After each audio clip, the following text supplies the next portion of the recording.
नमस्कार दोस्तों, God inspired YouTube channel में आपका स्वागत है। उंगलियां ताली बजाती हैं, बस यही तो जिंदगी है। दुख में कोई नहीं, सुख में सब साथी हैं। करियर बना लो तब प्यार करो, क्योंकि आज के जमाने में लोग उन्हीं के साथ रहना पसंद करते हैं जिनके पास अच्छा भविष्य और अच्छा पैसा हो। कोई बच्चे नहीं हैं। हम जो किसी की होशियारी समझ नहीं पाए, चालाकियां सबकी समझ में आती हैं। बस बोलकर रिश्ता खराब नहीं करना चाहते। इंसान बड़ा हुआ तो बचपन भूलता है। शादी हुई तो माता पिता को, बच्चे हुए तो भाई बहन को भूलता है। अमीर हुआ तो गरीबी को भूलता है, और जब वृद्ध होता है तो भूली हुई पुरानी सब बातों को याद करके रोता है। पैसे, रंग और रूप का गुरूर मत करो। जो अहंकार करता है वह वक्त की मार से जरूर टूटता है। 108 मोतियों की माला झप हुए मन भटकता है, और 500 के नोटों का बंडल गिनते समय मन एकाग्र रहता है। जिंदगी में एक बात हमेशा होती है, लोग धोखा वहीं से खाते हैं जहां धोखे की कोई गुंजाइश ही नहीं होती। परेशानियां तो सबके साथ है मेरे दोस्त, बस कुछ लोग इन्हें छुपाने में माहिर हैं। एक इच्छा मंजिल तक पहुंचा देती है, जबकि अनेक इच्छाएं मनुष्य को भटका देती हैं। इंसान सितारों की तरफ तब देखता है जब वह धरती पर कुछ खो देता है। जरूरी हो गया है दर्द में मुस्कुराते रहना, क्योंकि दर्द में देखकर लोग सवाल बहुत करते हैं। अकेले रहने वाला इंसान किसी का दिल जीते या ना जीते पर किसी का दिल नहीं दुखाता। जिस तरह कांच का टुकड़ा टकने पर तेज धार के जैसा हो जाता है, उसी तरह की अवस्था इंसान के टूटे हुए दिल की होती है। हर बात को दिल से लगाओगे तो रोते रह जाओगे। इसलिए सुखी रहने के लिए ना ज्यादा भावुक होना, हर बात को दिल से लगाओ। किसी को खुद का दुख दर्द पहुंचाता है तो किसी को दूसरे का सुख दर्द पहुंचाता है। जब परमात्मा अपनी मर्जी से कुछ देता है तो हमारी सोच से परे होता है। हमें हमेशा उसकी मर्जी में रहना चाहिए। क्या पता वह हमें पूरा समुद्र देना चाहता हो और हम हाथ में चम्मच लेकर खड़े हो। किसी ने पूछा जहर क्या है, तो उसने जवाब दिया, हर वह चीज जो जिंदगी में आवश्यकता से अधिक होती है वही जहर होती है।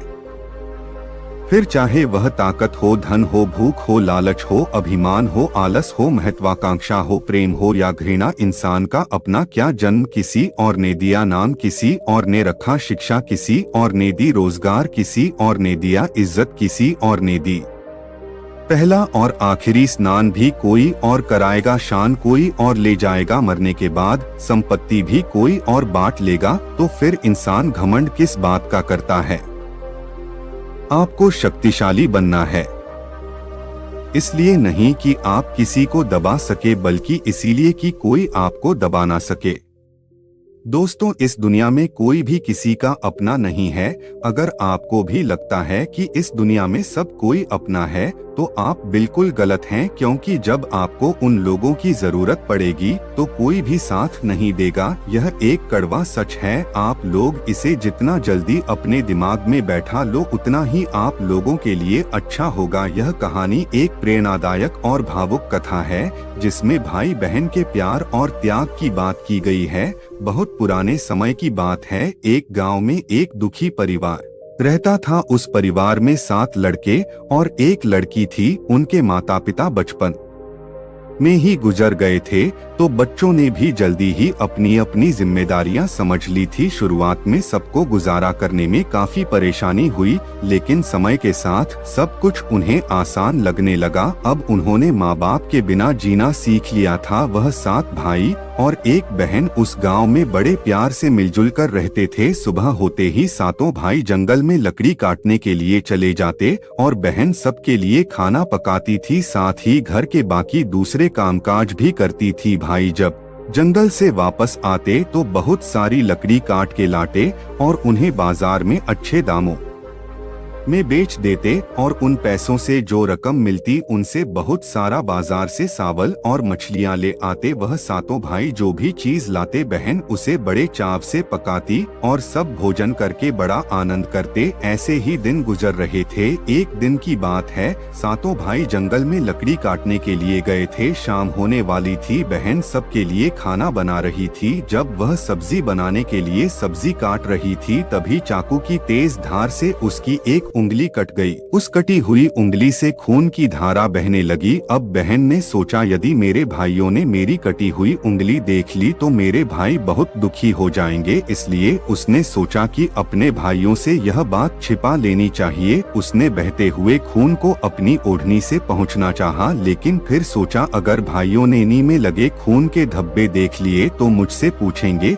और फिर मुझे सब बताना पड़ेगा। वे परेशान हो जाएंगे। फिर उसने सोचा कि दीवार पर पहुंच देती हूँ, लेकिन तुरंत यह विचार आया कि अगर दीवार पर खून के निशान देख लिए तो वे भी सवाल करेंगे। बहन बेचैन होकर इधर उधर घूमने लगी, लेकिन उसे कोई ऐसी जगह नहीं मिली जहां उसका बहता हुआ खून भाइयों की नजरों से बच सके। आखिर में उसने कोई उपाय न मिलने पर खून उसी सब्जी में पहो दिया जो वह खाने के लिए बना रही थी। शाम को जब सातों भाई जंगल से वापस आए तो बहन ने उनके लिए खाना परोसा। आज सबको सब्जी बहुत स्वादिष्ट लगी। सातों भाई अपनी अपनी उंगलियां छांट रह गए और बहन ने जो खाना बनाया था उसकी तारीफ करने लगे। अपनी तारीफ सुनकर बहन भी बहुत खुश हुई। सातों भाई दिन भर के काम करने के कारण थके हुए थे, इसलिए उस दिन जल्दी सो गए। अगली सुबह रोज की तरह वे जंगल चले गए। रास्ते में थोड़ी दूर चलने के बाद उन्हें प्यास लगी। उन्होंने पास की झील का पानी पिया और पास के पेड़ के नीचे बैठकर बातें करने लगे। सातों भाई कल रात की सब्जी की तारीफ करने लगे। वे कहने लगे, इतना स्वादिष्ट खाना तो हमने आज तक नहीं खाया। आज घर चलकर बहन से जरूर पूछेंगे कि उसने ऐसी क्या चीज डाली थी जिससे सब्जी इतनी स्वादिष्ट बनी। शाम को जब वे घर लौटे तो दोबारा बहन ने जो कल खाना बनाया था उसकी तारीफ करते हुए पूछने लगे, प्यारी बहन कल रात की सब्जी में तुमने ऐसा क्या मिलाया था जो इतना स्वादिष्ट था। बहन बताना नहीं चाहती थी क्योंकि वह सोच रही थी कि अगर भाइयों को पता चला कि उसकी उंगली कट गई है तो वे दुखी हो जाएंगे। इसलिए उसने कहा, कुछ नहीं बड़े भैया, जैसा रोज बनाती हूँ वैसा ही बनाया था। बड़ा भाई कहने लगा, प्यारी बहन तुम्हें आज बताना ही पड़ेगा। मैं जानना चाहता हूँ कि तुमने इतनी स्वादिष्ट सब्जी कैसे बनाई। बड़ा भाई आगे कहता है, तुम्हें मेरी सौगंध है, तुम्हें सच बताना ही पड़ेगा। बड़े भाई का सब सम्मान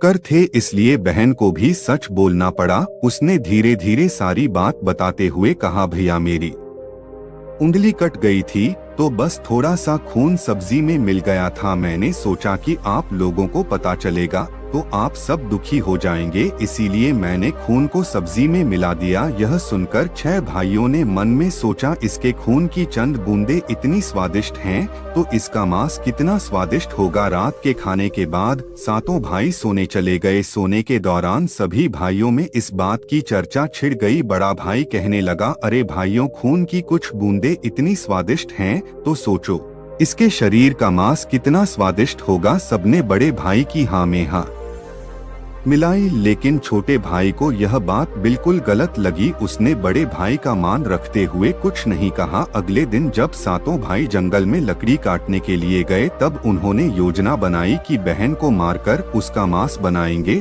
और खाएंगे। उनका मानना था कि बहन का मांस बहुत स्वादिष्ट होगा। सातवें भाई को अपने बड़े भाइयों की यह योजना अच्छी नहीं लगी। वह अपनी बहन को बचाने के लिए बेचैन हो गया, लेकिन वह खुलकर इसका विरोध नहीं कर सकता था क्योंकि 6 भाई एक तरफ थे। सभी भाइयों ने मिलकर एक टीले पर बांस और पत्तों से एक चबूतरा बनाया जिसे उन्हें चांद कहा। योजना यह थी कि बहन को बहला फुसलाकर वहां लाएंगे और तीर मारकर उसकी हत्या करेंगे। इसके बाद वे उसका मांस खाएंगे। अगले दिन बड़े भाई ने अपनी बहन से कहा, मेरी प्यारी बहन, अब तुम बड़ी हो गई हो और शादी के लायक हो गई हो। हमने तुम्हारे लिए एक सुंदर वर की तलाश की है। आज हम उसे देखने और उसका घर देखने जाएंगे, इसीलिए तुम भी हमारे साथ चलो। शादी की बात सुनकर बहन बहुत खुश हुई। वह तुरंत तैयार होकर भाइयों के साथ चलने को तैयार हो गई। चलते चलते घर से काफी दूर आ गए थे। जब बहन थक गई तो उसने बड़े भाई से पूछा, भैया मेरा ससुराल अब कितना दूर है? तब बड़ा भाई बोला, बस अभी कुछ देर में पहुंचने वाले हैं। वह देखो बहन दूर से दिखाई दे रहा है। बड़े भाई ने टीले पर बने चांद की ओर इशारा करते हुए कहा, वह तुम्हारा ससुराल है जहां तुम राज करोगी। यह सुनकर बहन आनंदित हो उठी। वह जगह जो भाइयों ने तय किया था। चांद पर पहुंचने के बाद बड़े भाई ने छोटे भाइयों को आदेश दिया, अपनी बहन को रस्सी के सहारे बांस के खंभे से बांध दो। सभी भाइयों ने मिलकर बहन को जल्दी से बांध दिया। अपने ही भाइयों को प्यारे के रूप में देखकर बहन का हृदय हाहाकार कर उठा। वह ईश्वर को याद करते हुए कहने लगी, हे ईश्वर, अब तुम ही मेरा सहारा हो। मेरे सातों भाई मेरी हत्या करना चाहते हैं। इनमें से एक भी ऐसा नहीं है जिसके दिल में मेरे लिए दया और प्रेम हो। सातवें भाई को बहन की पुकार पर दया आ गई, लेकिन 6 भाइयों का विरोध करने का साहस वह नहीं जुटा पाया। बहन को बांधने के बाद बड़े भाई ने सबको बारी बारी से उस पर प्रहार करने का आदेश दिया। बड़ा भाई सबसे पहले धनुष बाण लेकर अपनी बहन पर प्रहार करने को आगे बढ़ा। तभी बहन ने भाई के सामने हाथ जोड़कर करुण स्वर में कहा, मारो मारो भैया, छाती में लक्ष्य करके तुम्हारा तीर जंगल को जाएगा। भाई ने कठोरता दिखाते हुए तीर चलाया, लेकिन उसका निशाना जो हमेशा अचूक रहता था आज विफल हो गया। इसके बाद दूसरा भाई तीर चलाने को तैयार हुआ। बहन ने उसके सामने भी हाथ जोड़कर वही करुण गीत गाया, उसका भी निशाना चूक गया। इसी तरह सभी 6 भाइयों ने बारी बारी से बहन पर तीर चलाने की कोशिश की, लेकिन हर बार उनका निशाना चूक जाता। अब 7वें भाई की बारी थी। उससे 6 भाई कहने लगे, भाई पूरी ताकत से तीर चलाना और बहन को एक बार में मार देना। अगर तुम्हारा निशाना चूक गया तो तुम जिंदा नहीं बचोगे, हम सब तुम्हें मार देंगे। बहन ने छोटे भाई की जान बचाने के लिए अपनी जान न्यौछावर करने का निश्चय किया। वह ईश्वर से प्रार्थना करने लगी, हे ईश्वर, मेरे भाई का तीर मेरी छाती भेदने में सफल हो जाए। फिर वह करुण गीत गाने लगी, मारो मारो भाई, छाती में लक्ष्य करके भैया, छाती में लक्ष्य करके तेरा तीर मेरी छाती भेद जाए। छोटे भाई ने तीर चलाया, उसका तीर बहन के माथे पर जाकर लगा। बहन दर्द से तड़प उठी और कुछ देर तड़पने के बाद उसने प्राण त्याग दिए। सातों भाइयों ने मिलकर अपनी बहन का मृत शरीर नीचे उतारा। इसके बाद 6 भाइयों ने मिलकर बहन के शरीर के छोटे छोटे टुकड़े कर दिए। बड़े भाई ने 7वें भाई को जंगल से लकड़ी और पानी लाने का आदेश दिया। छोटा भाई पानी और लकड़ियों के साथ साथ कुछ मछलियां और केकड़े भी ले आया। वह अंदर ही अंदर बहुत दुखी था, क्योंकि उसके भाई बहन का मांस बड़े शौक से पका रहे थे। छोटे भाई ने बहन के मांस के साथ साथ मछली और केकड़े भी पकाने को डाल दिए, जिससे उसने अपने लिए खाने का इंतजाम कर ली। जब चावल और मांस तैयार हो गया तो छोटे भाई ने पहले ही अपने बैठने के स्थान पर एक छोटा सा गड्ढा खोद लिया था। उसने अपनी बहन के मांस को चुपके से उस गड्ढे में डाल दिया और मछली और भात खाने लगा। बाकी 6 भाई बहन की हड्डियां चबाने लगे तो छोटा भाई केकड़ा चबाने लगा। जब सबने बहन के शरीर का स्वादिष्ट मांस खाकर अपना पेट भर लिया तो बड़े भाई ने 7वें भाई से कहा, जूठा साफ कर दो। छोटे भाई ने बहन की बची कुची हड्डियां और शरीर के अन्य भाग जैसे पंजे और अन्य आदि इकट्ठा किए और एक गड्ढे में डालकर ऊपर से मिट्टी से ढक दिया। कुछ समय बाद जहां बहन के मांस के टुकड़े डाले गए थे उस स्थान पर बांस का एक पौधा उगाया। धीरे धीरे वहां बांसों का झुरमुट बन गया। एक बार एक संत वहां आए और उसी बांस के झुरमुट तले के पास ध्यान करने लगे। उसी समय आकाशवाणी हुई, संत दुर्गंध आ रही है, संत दुर्गंध आ रही है। बार बार यह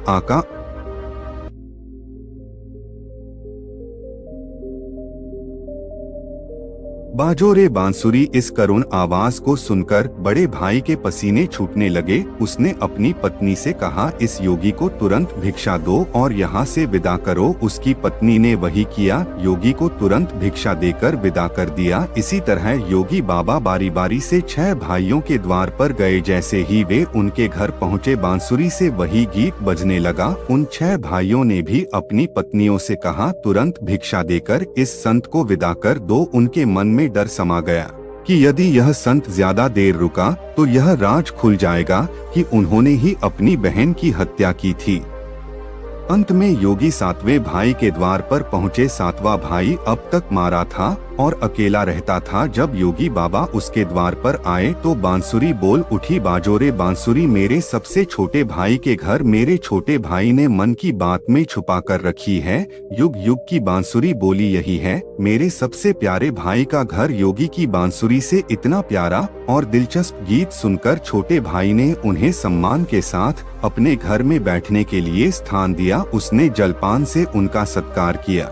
उसके बाद छोटे भाई ने बांसुरी के विषय में चर्चा की। योगी ने उसे बांसुरी की जन्म कथा सुनाई कि कैसे उन्होंने बांस को काटकर बांसुरी बनाई और कैसे आकाशवाणी हुई थी। छोटे भाई ने बांसुरी को योगी से मांगने की प्रार्थना की। योगी ने उसे वह बांसुरी सौंप दी। योगी के जाने के बाद छोटे भाई ने बांसुरी को अपने बिस्तर के सिरहाने की तरफ साफ सुथरे स्थान पर रखा। उसने वहां धूप दीप जलाकर बांसुरी का सम्मान किया। कुछ दिनों बाद छोटे भाई के घर में परिवर्तन दिखने लगे। जब वह काम से घर लौटकर आता तो सारा घर साफ सुथरा मिलता। जब रोज रोज यही बात दोहराई गई तो छोटे भाई ने अपनी भाभियों के घर जाकर पूछा, भाभी मेरी गैर हाजिरी में आप लोग मेरे घर की साफ सफाई करती हैं क्या? सभी भाभियों ने जवाब दिया, हमें अपने घर के कामकाज से फुर्सत नहीं है, तुम्हारा घर हम कैसे साफ करेंगे? छोटे भाई ने निश्चय किया कि वह आज छुपकर देखेगा कि उसका घर कौन साफ करता है। उस दिन वह काम पर नहीं गया और घर के एक कोने में छुप गया। घर सुनसान होते ही जहां बांसुरी स्थापित की थी वहां से उसकी बहन की शक्ल की एक लड़की निकली। उसने घर का सारा काम किया और फिर उसी बांसुरी में समा गई। छोटे भाई ने यह सब देखा तो उसे अपनी आंखों पर विश्वास नहीं हुआ। उसने यह बात अपनी बड़ी भाभी को बताई। बड़ी भाभी ने अपने छोटे देवर को समझाया, जैसे ही लड़की बांसुरी से बाहर नहीं निकलेगी तुम उस बांसुरी को आग में डालकर जला देना और फिर उस पर तुलसी का जल छिड़क देना, फिर देखना क्या होता है। छोटे भाई ने बड़ी भाभी के कहे अनुसार काम किया। जैसे ही लड़की बांसुरी से बाहर निकली उसने बांसुरी को आग में डाल दिया और लड़की पर पवित्र तुलसी का जल छिड़क दिया। तुलसी जल के स्पर्श से वह लड़की मानव रूप में आ गई। भाई ने देखा कि वह तो उसकी प्यारी बहन थी। उसने अपनी बहन को गले से लगा लिया। इसके बाद दोनों भाई बहन बड़े प्रेम से रहने लगे। बहन ने भाई को अपनाया और भाई ने बहन को खुशी खुशी एक दूसरे के साथ रहते हुए उन्होंने अपना जीवन यापन किया। दोस्तों, यह एक कड़वा सत्य है कि इस दुनिया में कोई भी व्यक्ति किसी का सच्चा अपना नहीं होता। रिश्तों की मिठास और दोस्ती का बंधन अक्सर स्वार्थ से जुड़ा होता है।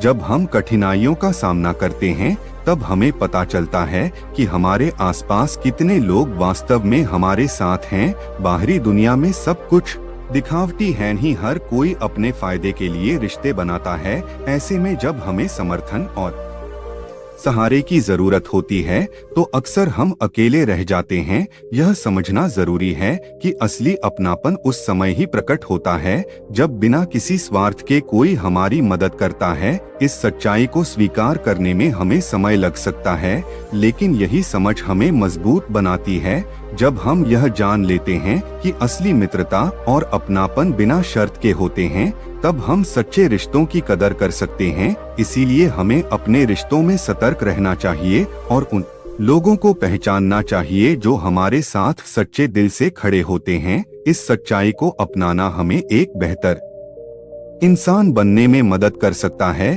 खूबी और खामी दोनों ही होती हैं।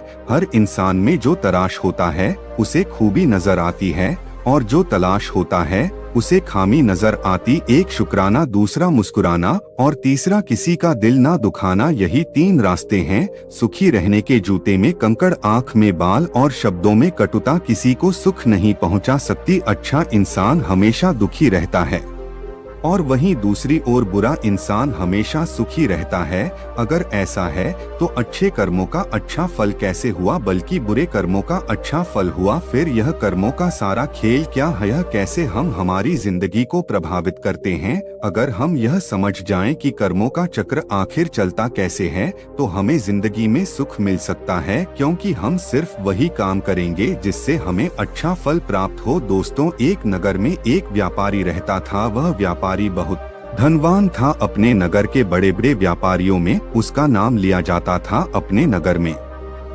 भी उसका बहुत नाम था। धीरे धीरे समय बीतता गया। फिर एक दिन उसके घर एक पुत्र का जन्म हुआ। उस पुत्र के जन्म पर वह व्यापारी बहुत खुश हुआ। उसने अपने पुत्र का नाम समर रख दिया। व्यापारी ने सोचा कि अब उसका पुत्र बड़ा होकर उसके कारोबार को संभालेगा और वह नगर का सबसे बड़ा व्यापारी बन जाएगा। उस व्यापारी ने अपने पुत्र का अच्छे से पालन पोषण किया और उसे अच्छी शिक्षा दिलवाई। समय के साथ समर अब 21 वर्ष का हो गया। समर बड़ा होकर अपने पिता के व्यवसाय में मदद करने लगा। पिता अपने पुत्र को काम में सहायता करते देखकर बहुत प्रसन्न होते। फिर व्यापारी ने अपने पुत्र समर का विवाह एक सुंदर युवती के साथ करवा दिया, जिसका नाम सुमित्रा था। समर विवाह के बाद अपने पिता के साथ व्यवसाय में हाथ बंटाने लगा। कुछ दिनों तक तो सब ठीक चला, लेकिन फिर अचानक समर के व्यवहार में परिवर्तन आने लगा। वह दिन भर अपने दोस्तों के साथ घूमने लगा। धीरे समर को जुआ खेलने की बुरी आदत लग गई। अब वह ना तो घर आता ना ही अपने पिता के व्यवसाय में मदद करता। समय बीतने के साथ समर के पिता बूढ़े हो गए। उनकी सेहत बिगड़ने लगी और व्यापार की देखभाल कम होने लगी। इधर समर का जुआ खेलने का सिलसिला जारी था। व्यापार में धीरे धीरे घाटा होने लगा। समर के पिता ने उसे बहुत समझाया, बेटा, मैंने मेहनत से यह व्यापार खड़ा किया है। अगर तुम इसे नहीं संभालो तो एक दिन सब नष्ट हो जाएगा। यह जुआ खेलना छोड़ दो, नहीं तो तुम्हारे पास कुछ भी नहीं बचेगा। लेकिन समर पर इन बातों का कोई असर नहीं हुआ। वह पिता की बातों को अनसुना कर देता। समय बीतता गया। चंदन के पिता बीमार पड़ गए और उनकी मृत्यु हो गई। पिता की मृत्यु पर भी समर को कोई अफसोस नहीं हुआ। वह मानो खुद को आजाद महसूस कर रहा था। अब उसे रोकने टोकने वाला कोई नहीं था। समर पहले से भी ज्यादा जुआ खेलने लगा। वह एक दिन में ही सब कुछ हासिल करना चाहता था। इस कारण वह बड़े बड़े दांव लगाता। समर की माँ ने भी उसे समझाने की कोशिश की, बेटा, अब जो थोड़ा धन बचा है उसे संभाल लो, इस बुरी आदत को छोड़ दो। लेकिन कहते हैं कि जब विनाश आता है तो बुद्धि भ्रष्ट हो जाती है। समर ने अपनी माँ की बातों को भी नजरअंदाज कर दिया। धीरे धीरे समर का सारा धन खत्म हो गया। फिर एक दिन ऐसा आया जब उसके पास कुछ भी नहीं बचा। उसकी माँ को यह जानकर गहरा सदमा लगा और उनकी भी मृत्यु हो गई। माँ की मृत्यु पर भी समर को कोई दुख नहीं हुआ। उसने और उसकी पत्नी ने उनका अंतिम संस्कार किया। यह कहानी यह बताती है कि अच्छे कर्मों का फल देर से ही सही, लेकिन मिलता अवश्य है। बुरे कर्म चाहे कितना भी सुख दें, उनका अंत विनाशकारी होता है। कर्मों का यह खेल ही हमारी जिंदगी का आधार है। फिर कुछ समय बाद समर ने फिर से जुआ खेलना शुरू कर दिया। उसे किसी भी बात से कोई फर्क नहीं पड़ता था। उसके लिए कोई जिए या मरे, वह तो दिन भर जुआ ही खेलता रहता था। समर का सारा धन खत्म हो गया था। फिर उसने दूसरे व्यापारियों से कर्ज लेना शुरू कर दिया। समर व्यापारी का बेटा था, इसलिए किसी ने भी उसे धन देने से मना नहीं किया, लेकिन समर ने वह धन भी जुए में ही बर्बाद कर दिया। अब उस पर बहुत सारा कर्ज हो चुका था। उसके घर में 2 वक्त का खाना खाने लायक धन भी नहीं बचा था। धीरे धीरे समर की हालत इतनी खराब हो गई कि उसके पास ना तो खाने को खाना था और ना ही पहनने को कपड़े। वह पूरी तरह कंगाल हो चुका था। अब पूरे नगर में यह बात फैल चुकी थी कि समर के पास कुछ भी नहीं बचा है। जब समर किसी से मदद मांगने जाता तो सभी उसे मना कर देते। एक समय ऐसा था जब उसके परिवार का नाम बड़े बड़े व्यापारियों में लिया जाता था, लेकिन समर की बुरी आदतों के कारण उसने सब कुछ गवा दिया। कोई भी उसकी मदद नहीं करता था। जब समर का सब कुछ समाप्त हो गया तब उसे इस बात का एहसास हुआ कि समाज में लोग केवल उसी की इज्जत करते हैं जिसके पास पैसा होता है। जैसे ही किसी का धन खत्म होता है, उसके साथ साथ उसकी इज्जत भी चली जाती है। लोग उसी की इज्जत करते हैं जो मेहनत से इसे कमाता है। और अपने जीवन में कामयाब इंसान बनता है। जब समर के ससुर को यह पता चला कि उनका दामाद कंगाल हो चुका है, तो वह अपनी पुत्री की चिंता में तुरंत उससे मिलने चल पड़े। उन्होंने जाकर देखा कि उनकी बेटी बहुत दुखी है। उसने फटे पुराने कपड़े पहन रखे थे। भूख के कारण उसका गुलाब सा चेहरा मुरझा चुका था। अपनी बेटी की ऐसी हालत देखकर ससुर को समर पर बहुत गुस्सा आया।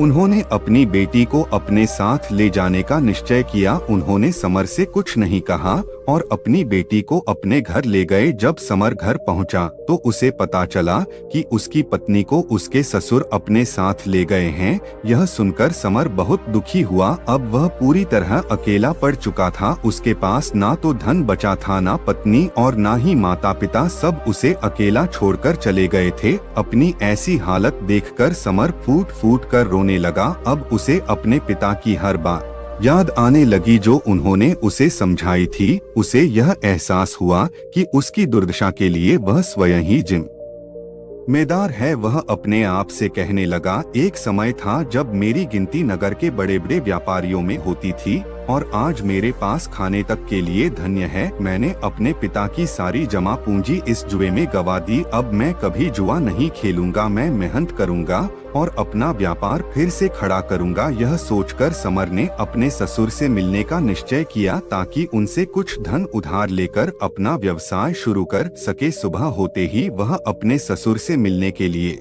निकल पड़ा। शाम होते होते वह ससुराल पहुंच गया। ससुराल पहुंचकर अपनी हालत देखकर वह रोने लगा। फटे पुराने कपड़ों में देखकर उसने सोचा कि वह इस हालत में अपने ससुराल नहीं जा सकता। मेरी थोड़ी बहुत जो इज्जत बची है वह भी चली जाएगी। उसने सोचा मुझे साफ सुथरे कपड़े पहनकर ही अपने ससुर से मिलना चाहिए, लेकिन उसे याद आया कि उसके पास पैसे तो हैं ही नहीं। फिर वह नए कपड़े कहाँ से खरीदेगा? अगर वह फटे पुराने कपड़ों में ससुराल जाएगा तो उसकी बची खुची इज्जत भी खत्म हो जाएगी। यह सब सोचकर वह इधर उधर देखने लगा। तभी उसकी नजर एक कपड़े की दुकान पर गई, लेकिन शाम हो चुकी थी और दुकान बंद हो चुकी थी। समर ने निश्चय किया कि वह सुबह तक इंतजार करेगा। जैसे ही दुकान खुलेगी वह ससुर का नाम लेकर कपड़े खरीद लेगा। जब ससुर जी से पैसे मिल जाएंगे तो मैं इस दुकानदार का उधार चुका। उसने सोचा अपने फटे पुराने कपड़ों में ससुराल जाने से बेहतर उसने यह समझा कि वह एक रात इस दुकान के बाहर ही बिता ले। यह सोचकर समर कपड़े की दुकान के बाहर ही सो गया। रात्रि हो चुकी थी। चारों तरफ सन्नाटा छाया हुआ था। सभी लोग गहरी निद्रा में सो चुके थे, पर समर को नींद नहीं आ रही थी। भूखे पेट भला कोई कैसे सो सकता है? समर भूख के मारे इधर उधर करवटें ले रहा था। भी उसने देखा कि एक युवक चुपचाप दुकान के भीतर जा रहा है। उस युवक के अंदर जाने के कुछ देर बाद ही एक स्त्री भी दबे पांव उसी तरफ आई और दुकान के अंदर चली गई। समर को वह स्त्री अंधेरे में भी जानी पहचानी लग रही थी। उसने उस स्त्री को ठीक से देखने के लिए दुकान की खिड़की से अंदर झांका। जो उसने देखा वह देखकर उसके होश उड़ गए। वह औरत कोई और नहीं बल्कि उसकी अपनी पत्नी थी। फिर समर ने अपनी पत्नी और उस युवक की बातें ध्यान से सुनी। समर की पत्नी उस युवक से कह रही थी, हे मेरे प्राण प्रिय, मैं तुमसे बहुत प्रेम करती हूँ। मैं तुमसे विवाह करके पूरी जिंदगी तुम्हारे साथ रहना चाहती हूँ। मैंने आज तुम्हें यहाँ राज्य की बात बताने के लिए बुलाया है ताकि हम विवाह के बाद आराम से रह सकें। हमारे पास किसी भी चीज की कोई कमी ना हो। उस युवक ने बड़ी उत्सुकता से पूछा, कौन सा राज्य? तुम किस राज्य की बात कर रही हो? फिर समर की पत्नी ने उस युवक से कहा, मेरे ससुर जी बहुत धनी व्यापारी थे। उनके पास बहुत सारा धन था। उन्होंने अपने जीवन में बहुत कठिन परिश्रम किया था और खूब सारा धन कमाया था। उन्होंने 4 घड़े सोने के सिक्कों से भरवा कर मकान के चारों कोनों में गड्ढा खोदकर छुपा दिए थे। यह उन्होंने इसलिए किया था ताकि बुरे समय में उस धन का उपयोग किया जा सके। उन्होंने अपने बेटे को इस धन के बारे में कभी नहीं बताया, क्योंकि उन्हें डर था कि कहीं वह उनका ज्वारी बेटा इस धन को भी जुए में ना गवा दे। मेरे ससुर की मृत्यु के बाद मेरी सास ने मुझे यह बात बताई थी। यह सारी बातें सुनकर वह युवक बोला, अब मुझे क्या करना चाहिए? तुम जैसा कहोगी मैं वैसा ही करूँगा। फिर समर की पत्नी ने कहा, तुम जल्दी से मेरे ससुराल जाओ और मेरे मूर्ख पति से वह मकान खरीद लो, आसानी से दे देगा क्योंकि उसने अपनी सारी जमा पूंजी तो जुए में गवा दी है। अब उसके पास कुछ भी नहीं है और उसे पैसों की सख्त जरूरत है। तुम मकान के चारों कोनों की खुदाई करना और उन चारों घड़ों को अपने पास रख लेना। इसके बाद हमें कभी भी धन कमाने की आवश्यकता नहीं पड़ेगी और फिर हम पूरा जीवन खुशी से बिताएंगे। अपनी पत्नी की यह सारी बातें सुनकर समर को गहरा आघात लगा। वह सोचने लगा, आज मेरी बुरी आदतों के कारण मेरी पत्नी मेरी नहीं है, वह किसी और पुरुष के साथ मिलकर साजिश रच रही है और उससे विवाह करने की योजना बना रही है। लेकिन मैं ऐसा कभी नहीं होने दूंगा। मैं अपने पिता की कमाई हुई दौलत को इस आदमी के हाथों में कभी नहीं जाने दूंगा। माना कि मैं बुरी संगत में पड़ गया था और मुझे जुआ खेलने की बुरी लत लग गई थी, लेकिन अब मुझे सब कुछ समझ में आ गया है। अब मैं अपने पिता की मेहनत की कमाई को इस तरह लूटने नहीं दूंगा। यह सोचकर समर तुरंत अपने नगर के लिए निकल पड़ा। सुबह होते होते वह अपने घर पहुंच गया। घर पहुंचकर उसने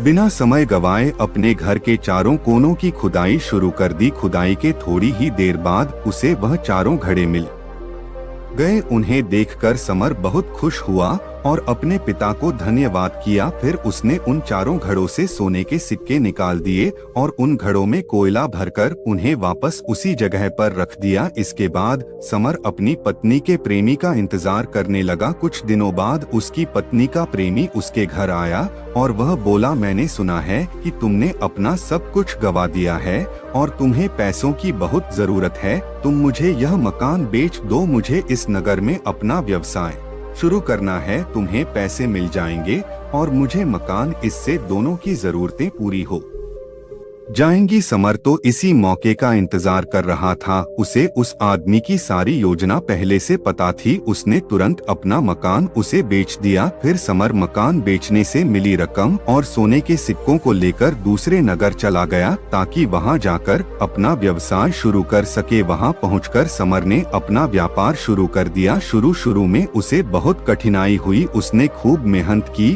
और अपने आप को बुरी आदत से दूर रखा। व्यापार में कभी कभी थोड़ी ऊंच नीच हो जाती थी, लेकिन उसने सब कुछ संभाल लिया। आखिर वह भी व्यापारी का ही बेटा था। उसे व्यापार के बारे में सारी जानकारी थी। धीरे धीरे समर का व्यापार चल पड़ा। कुछ ही महीनों में उसने बहुत सारा धन कमा लिया। फिर उस नगर में रहने वाले एक सेठ की नजर समर पर पड़ी। सेठ ने समर को देखकर सोचा, यह युवक बहुत मेहनती है। इसने इतने कम समय में अपने व्यापार को बुलंदियों पर पहुंचा दिया है। मैं अपनी बेटी का विवाह इस युवक से कर देता हूं। मुझे अपनी बेटी के लिए इससे अच्छा लड़का तो मिल ही नहीं सकता। इसके बाद सेठ उसी वक्त समर के पास गया और उसके सामने अपनी बेटी के साथ शादी का प्रस्ताव रख दिया। समर ने भी सेठ का प्रस्ताव स्वीकार कर लिया। कुछ दिनों बाद सेठ ने अपनी बेटी का विवाह समर से करवा दिया। अब समर के पास वापस पहले जैसा सब कुछ हो गया था। उसने धन कमा लिया था, कमा ली थी और शादी भी हो गई थी। अब उसके पास किसी भी चीज की कोई कमी नहीं थी। वह अपना जीवन हंसी खुशी से व्यतीत करने लगा। उधर समर की पुरानी पत्नी का प्रेमी वह घर पाकर बहुत खुश था, लेकिन जब उसने मकान के चारों कोनों की खुदाई की तो उसे सोने के सिक्कों के बदले कोयले से भरे घड़े मिले। कोयले से भरे घड़े देखकर वह छाती पीट पीट कर रोने लगा। उस युवक को समर की पत्नी पर बहुत क्रोध आ रहा था। वह सोचने लगा, काश मैंने उसकी बात नहीं मानी होती। उसने मुझे ठगा है। अगर मैंने उसकी बात नहीं मानी होती तो मुझे आज अपना धन नहीं गंवाना पड़ता। ना तो मुझे सोने के सिक्के मिले और ना ही मेरा जीवन भर का धन बचा। इस घर को खरीदने में मैंने अपनी सारी जमा पूंजी गंवा दी। अब मेरे पास कुछ भी नहीं बचा है। मैं तो बिल्कुल कंगाल हो चुका हूँ। उस युवक ने निश्चय किया कि अब वह अपनी प्रेमिका यानी समर की पत्नी को सबक सिखाएगा। वह वापस अब अपने गांव लौटा और अपनी प्रेमिका को बुलाया। उसने कहा, सुमित्रा, तूने मुझे ठगने की कोशिश की है। मेरी सारी जमा पूंजी बर्बाद कर दी, अब मेरे पास कुछ भी नहीं बचा है। तूने कहा था कि उन घड़ों में सोने के सिक्के मिलेंगे, लेकिन उनमें तो कोयला भरा हुआ था। तूने मुझे बर्बाद कर दिया, मुझे कहीं का नहीं छोड़ा। मैंने तुझ पर विश्वास कैसे कर लिया था, तूने मेरी जिंदगी बर्बाद कर दी। अब तू देख मैं तेरा क्या हाल करता हूँ, अब तू किसी को मुँह दिखाने लायक नहीं रहेगी। यह कहकर उस प्रेमी ने अपनी प्रेमिका के नाक और कान छुरी से काट डाले और वहाँ से चला गया।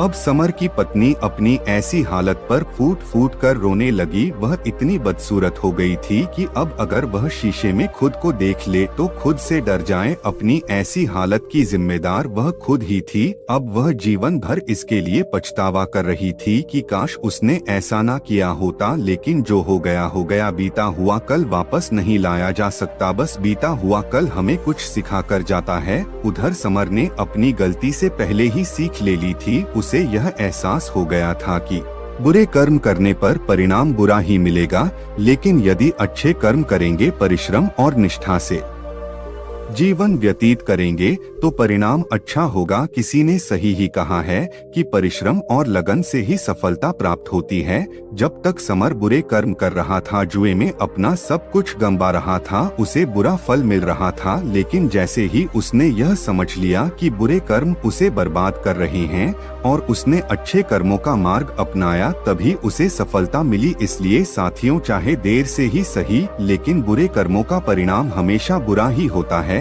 जहां तुलना की शुरुआत होती है, वहीं से आनंद और अपनापन खत्म होता है। चील की ऊंची उड़ान देखकर चिड़िया कभी चिंता नहीं करती, वह अपने अस्तित्व में मस्त रहती है। मगर इंसान की ऊंची उड़ान देखकर जल्दी चिंता में आ जाता है। इसलिए तुलना से बचो और खुश रहो। जोश और होश तराजू के दो पड़ों के समान है। जब एक बढ़ता है तो दूसरा उसी अनुपात में घटता है। पर याद रहे, सफलता का मूल इनके संतुलन में ही है। मरहम लगा सको तो किसी गरीब के जख्मों पर लगा देना हकीम बहुत है। बाजार में अमीरों के इलाज के लिए हम कितने भी सही क्यों ना हो, फिर भी बेहतरीन के लिए सुधार की गुंजाइश हमेशा बनी रहती है। झूठी कसम से इंसान तो नहीं मरता, लेकिन भरोसा जरूर मर जाता है। दोस्तों, यह कहानी आपको कैसी लगी है, एक प्यारा सा कमेंट करके जरूर बताएं। और यह वीडियो आपको पसंद आया है तो वीडियो को एक लाइक करके चैनल को सब्सक्राइब जरूर करें। तो मिलते हैं